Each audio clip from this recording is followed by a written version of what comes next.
తెల్ల రేషన్ కార్డుదారులకు మాత్రమే అందే ఆరోగ్యశ్రీ ఇప్పుడు ప్రతి ఒక్కరికి అందనుంది. ఆరోగ్యశ్రీ వర్తించాలంటే తెల్ల రేషన్ కార్డు మాత్రమే ఉండాలన్న నిబంధనకు చెక్ పెట్టాలని తెలంగాణలో కాంగ్రెస్ సర్కారు భావిస్తుంది. అందరికీ ఆరోగ్యం అందించాలనే లక్ష్యంతో సీఎం రేవంత్ రెడ్డి ఆరోగ్యశ్రీలో కీలక మార్పులకు సిద్ధమయ్యారు. కాంగ్రెస్ అధికారం చేపట్టాక సీఎం రేవంత్ రెడ్డి ఆసక్తికర నిర్ణయాలతో పాలన సాగిస్తున్నారు. 6 గ్యారెంటీలపైన ఫోకస్ చేస్తూనే పాత పథకాలపై కూడా దృష్టి సారిస్తున్నారు. తాజాగా ప్రజల ఆరోగ్యంపై ఫోకస్ చేశారు.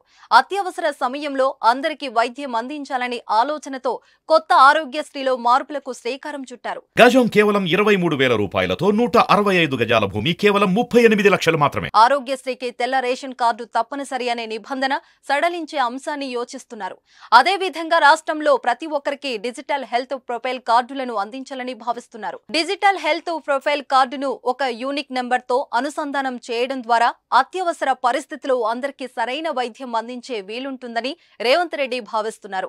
ఈ మేరకు హెల్త్ ప్రొఫైల్ కార్డుతో ఆరోగ్యశ్రీని అనుసంధానం చేయాలని అధికారులను ఆదేశించారు.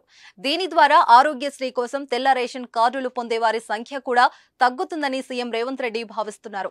వైద్య కళాశాలలు ఉన్న చోట ఆరోగ్యశ్రీ కొనసాగించాలని అధికార యంత్రాంగానికి సూచించారు.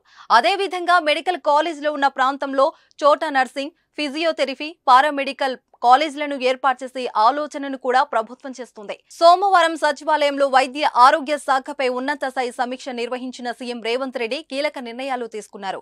వీటితో పాటు వరంగల్, ఎల్బీనగర్, సనత్ నగర్, అల్వాల్లోని టీమ్స్ సూపర్ స్పెషాలిటీ ఆసుపత్రుల నిర్మాణాలను వేగవంతంగా పూర్తి చేయాలని, వైద్యుల కొరత లేకుండా మెడికల్ కాలేజీలను ఆసుపత్రులకు అనుసంధానంగా ఉండేలా చూడాలని అధికారులను ఆదేశించారు. కొడంగల్లో మెడికల్ కాలేజీ, నర్సింగ్ కాలేజీ ఏర్పాటుకు పరిశీలన జరపాలని సూచించారు.